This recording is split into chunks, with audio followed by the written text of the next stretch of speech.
তুমি কোথায় গিয়েছিলে সামিয়া? এই তো বাবা, আমার বান্ধবীর সাথে কালু চাচার দোকানে ফুচকা খেতে গিয়েছিলাম। তোমাকে আমি কতবার করে বলেছি যখন তখন বাড়ি থেকে বের হবে না। আর তাছাড়া কালুর দোকানে ফুচকা খেতে যাওয়ার কি আছে? কালুকে ফোন করে বললেই তো ও আমার বাড়ির সামনে ফুচকার দোকান নিয়ে হাজির হতো। তুমি আমার মেয়ে হয়ে কিনা কালুর দোকানে গিয়ে রাস্তায় দাঁড়িয়ে দাঁড়িয়ে ফুচকা খাও?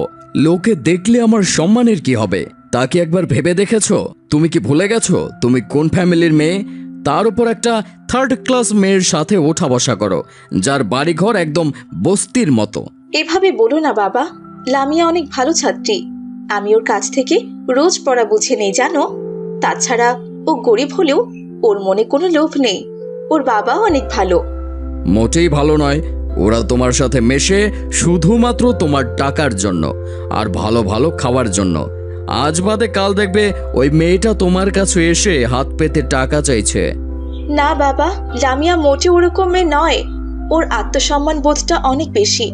ও কোনো সমস্যাতে পড়লেও আল্লাহ তাআলা ছাড়া কারো কাছে কোনো কিছুই চায় না। এসব কথা বলে সামিয়া রাগ করে সেখান থেকে চলে যায়। এদিকে বাড়ির গেটের সামনে দাঁড়িয়ে লামিয়া সব কথা শুনে নেয়। আসলে সামিয়া ভুল করে তার ভ্যানিটি ব্যাগ লামিয়াদের বাড়িতে রেখে এসেছিল, আর লামিয়া সেটাই সামিয়াকে দিতে এসেছিল। এসব কথা শুনে বেচারি লামিয়া মন খারাপ করে বাড়িতে ফিরে যায়। কিন্তু তাদের বন্ধুত্ব অটুট ছিল। এভাবেই দিন কাটছিল। কলেজের শেষের দিন সামিয়া পুরো কলেজ জুড়ে লামিয়াকে খুঁজছিল, কিন্তু লামিয়া হসপিটালে থাকায় সামিয়া আর তাকে খুঁজে পায়নি। হে আল্লাহ, তুমি আমার বাবাকে সুস্থ করে দাও আল্লাহ। শোনো মা, খুব দ্রুত তোমাকে 2 লাখ টাকার ব্যবস্থা করতে হবে, তা না হলে আমরা যে তোমার বাবার অপারেশন করতে পারবো না। এত তাড়াতাড়ি আমি 2 লাখ টাকা কোথায় পাবো? এক কাজ করি, আমি আমার বাড়ি ভিটা বিক্রি করে দিই। কিন্তু আমি একা তো আর এত কিছু করতে পারবো না। এক কাজ করি, সামিয়াদের বাড়িতে গিয়ে এই বিষয়ে ওর সাথে কথা বলি। এরপর লামিয়া তার বান্ধবীর বাড়িতে যায়, আর গিয়ে দেখতে পায় সেখানে সাজ্জাদ সাহেব বসে আছে। আসসালামু আলাইকুম আঙ্কেল, সামিয়া কি বাসায় আছে? আই মেয়ে, তুমি এখানে এসেছো কেন? আমার মেয়ে তোমাকে বলেনি আমাদের বাড়িতে তুমি আর কখনো আসবে না? কি সব নোংরা কাপড় চোপড় পরে বাড়িতে ঢুকেছো তুমি? এখনই বাড়ি থেকে বেরিয়ে যাও। সামিয়া তোমার সাথে আর কখনোই দেখা করবে না। সে তার মামার বাড়িতে চলে গেছে। সাজ্জাদ সাহেবের কথা শুনে লামিয়া অনেক কষ্ট পায় আর সেখান থেকে চলে যায়। এদিকে সামিয়া উপর থেকে সবটা শুনতে পায়, কিন্তু তার বাবার ভয়ে সে লামিয়াকে কোনো কিছুই বলতে পারেনি। তাই সে লুকিয়ে লুকিয়ে হাসপাতালে গিয়ে লামিয়ার বাবার চিকিৎসার জন্য ডাক্তারকে 2 লাখ টাকা দিয়ে আসে। কিছুদিনের মধ্যেই লামিয়ার বাবা সুস্থ হয়ে যায়। আমার বাবার চিকিৎসার খরচ কে দিয়েছে স্যার? এসব এত ভাবছো কেন? আল্লাহ তাআলা যাকে সাহায্য করে তার কি কোনো অভাব আছে? যাও, তোমার বাবাকে বাড়িতে নিয়ে যাও। এরপর লামিয়া তার বাবাকে নিয়ে বাড়িতে চলে আসে। সামিয়ার সাথে আমার খুব ভালো বন্ধুত্ব ছিল, অথচ সে কিনা আমার সাথে দেখা করতে চায় না। আমি আর কোনোদিনও বড়লোক কোনো মেয়ের সাথে বন্ধুত্ব করব না। আজ থেকে আমি অনেক পড়াশোনা করব আর নিজেকে প্রতিষ্ঠিত করব ইনশাআল্লাহ। এরপর লামিয়া দিনরাত এক করে পড়াশোনা করতে থাকে।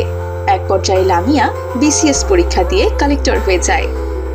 আমি যখনই ম্যাডাম, আমার স্ত্রী আজকে আমার জন্য ফ্রাইড রাইস আর গরুর মাংস রান্না করেছে। আপনি তো আজকে টিফিন নিয়ে আসেননি, আপনি খান। না না, আমি খাবো না ভাই। আপনি বলেছেন সেজন্য শুক্রিয়া। আপনার ফ্রাইড রাইস আর গরুর মাংসের কথা শুনে আমার বান্ধবীর কথা মনে পড়ে গেল। কলেজে পড়া অবস্থায় আমার এক বান্ধবী সামিয়া আমার জন্য ফ্রাইড রাইস আর গরুর মাংস নিয়ে আসতো। আজ 5 বছর হয়ে গেল, তার সাথে কোনো যোগাযোগ নেই। জানি না সে কোথায় আছে। আল্লাহ তাআলা যেন তাকে সুস্থ রাখে এবং ভালো রাখে, আমিন। তাহলে আপনি সেই লামিয়া যার কথা আমার স্ত্রী সব সময় বলতো? আসলে ম্যাডাম, আমার স্ত্রী সামিয়া সব সময় আপনার কথা বলে, কিন্তু এতদিন তো আমি জানতাম না যে আপনি সেই লামিয়া। ও বলেছে আপনি নাকি ওর সাথে যোগাযোগ করার কোনো চেষ্টাই করেননি। কিন্তু আপনি কি জানেন ম্যাডাম, সামিয়া নিজের বাবার ব্যাংক থেকে টাকা নিয়ে আপনার বাবার চিকিৎসা করিয়েছে, কিন্তু ওর বাবার ভয়ে আপনার সাথে ও যোগাযোগ করতে পারেনি। তারপর ওর আমার সাথে বিয়ে হয়ে যায়, আর বিয়ের পর আপনাদের বাসায় গিয়েছিলাম, তখন দেখি আপনারা ওই বাসায় আর থাকেন না।